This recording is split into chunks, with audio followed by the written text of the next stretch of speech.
Ok, tout le monde l'heure est grave. Je me suis pas coiffée, je me suis pas maquillée, j'ai toujours pas mangé alors qu'il est 16h30, j'ai même pas pris le petit déjeuner. Pourquoi? Parce que je suis en train de bosser sur ma thèse depuis ce matin et que je suis obsédée par ça. J'essaie de corriger toutes les micro-erreurs que je trouve parce que je veux que ça soit parfait et pourtant j'ai toujours l'impression que c'est pas parfait.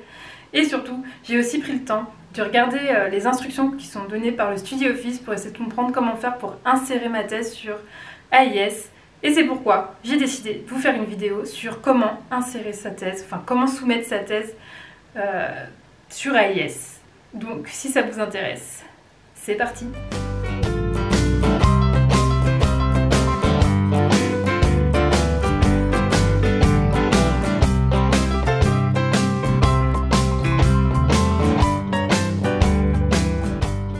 Bon alors je suis désolée mais pour être sûre de rien oublier, j'ai tout écrit sur mon ordinateur.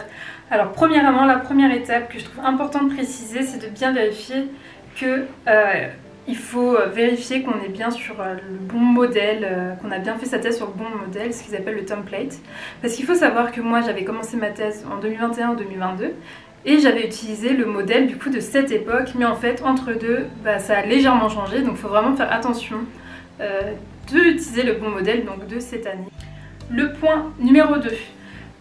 Il faut bien être sûr que le titre que vous avez mis est exactement le même que ce qui a marqué sur votre assignment que vous pouvez trouver sur AIS. Ça, faire attention. Bon après, c'est clair que vous avez toutes les instructions à suivre, logiquement, ce que vous avez dû faire avant, sur comment faire sa thèse. Je vais pas tout vous dire parce que bon, c'est quelque chose que vous avez dû faire normalement. Mais je tiens à préciser quand même qu'il faut bien insérer à la fin un résumé en slovaque. Alors comment faire ce résumé, vous pouvez voir avec votre maître de thèse s'il veut bien vous le faire. Après ça, point 4, vos références. Alors souvent on peut utiliser des logiciels comme Zotero, Mendeley pour faire ses références, mais attention si vous utilisez ce genre de logiciel de bien vérifier que le modèle correspond à ce que l'université attend. Donc pour ça, vous allez devoir reprendre toutes vos références une par une et les corriger d'après le modèle donné par l'université. Le point numéro 5. Vous devez vous assurer que votre thèse fait bien entre 50 et 60 pages. Depuis votre titre jusqu'aux références et aussi si vous n'avez pas assez de place, vous pouvez faire un appendice où vous allez mettre sur votre première page d'appendice les titres de tous vos appendices. Et après, vous allez avoir donc une figure ou une table par page par la suite. Le point numéro 6, vous devez faire vérifier par votre tuteur votre version finale au moins 10 jours avant la fin de la soumission de votre thèse.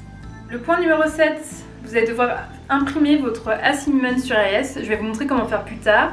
Alors normalement, votre maître de thèse est censé l'imprimer, donc je ne sais pas si c'est le cas pour vous. Moi, je ne sais même pas s'il l'a fait. Mais en tout cas, vous devez le faire imprimer, scanner, récupérer en format image et insérer le format image dans votre thèse. Mais attention, pour le format sur AIS, vous devez mettre votre assignment non signé et plus tard vous le changerez avec une version signée au moment de l'impression.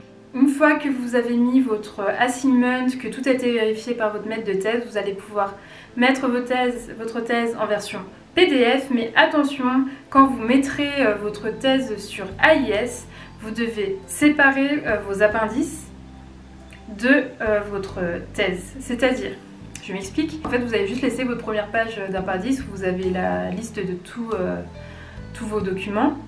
Ça, vous allez le laisser dans votre format PDF de votre thèse, mais tout le reste, toutes les pages avec les figures, etc., vous allez le mettre dans un autre PDF.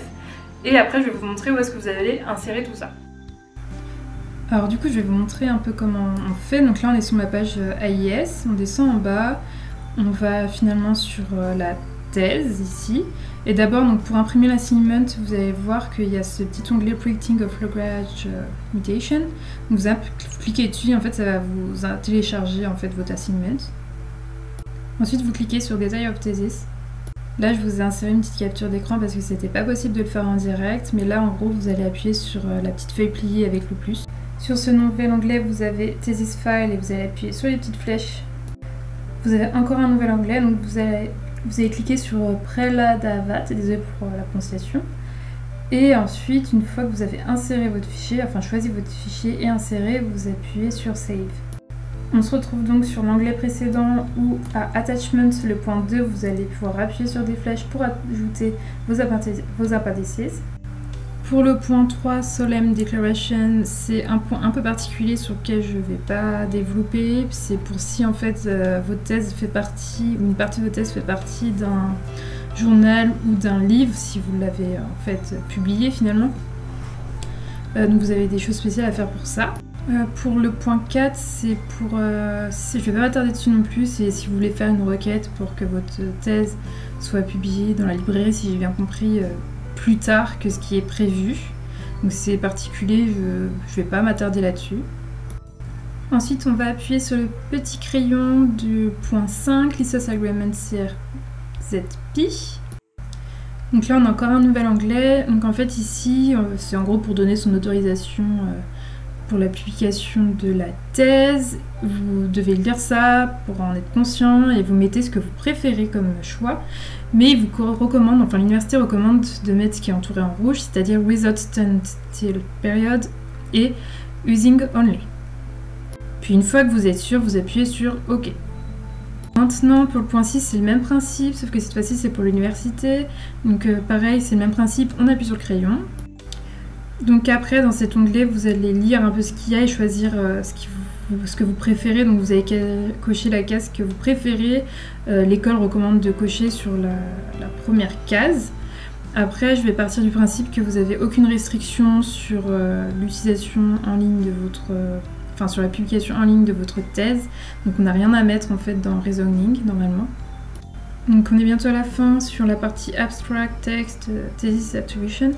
Vous n'avez pas besoin de remplir Abstract Slovaque, SK. Vous allez mettre votre abstract en anglais, donc attention de bien faire un copier-coller de votre thèse, être sûr que vous mettez bien exactement la même chose.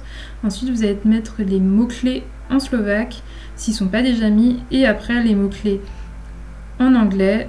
Il ne faut pas aussi oublier de mettre le nombre de pages de sa thèse. Et une fois que vous êtes sûr que tout est bon, tout est ok, vous pouvez enfin appuyer sur Mark Thesis as a Final Version. Bon voilà, maintenant on a mis notre thèse sur AIS avec les appendices, on a fait tout ce qu'ils ont demandé. Donc maintenant, qu'est-ce qui va se passer? Si votre thèse comporte une erreur, vous allez recevoir un mail pour vous demander de corriger cette erreur et de remettre sur AIS. Après, vous allez devoir imprimer, alors attention, je suis désolée, je lis, mais vous allez devoir imprimer et signer votre licence Agreement for the CRPZ et votre License Agreement for the University que vous allez devoir signer et donner par la suite au StudioOffice. Et après tout ça, ils vont vérifier grâce à un logiciel l'originalité de votre thèse, histoire de voir si vous n'avez pas fait de plagiat, attention mes petits. Mais également, tout à la fin, vous aurez votre note.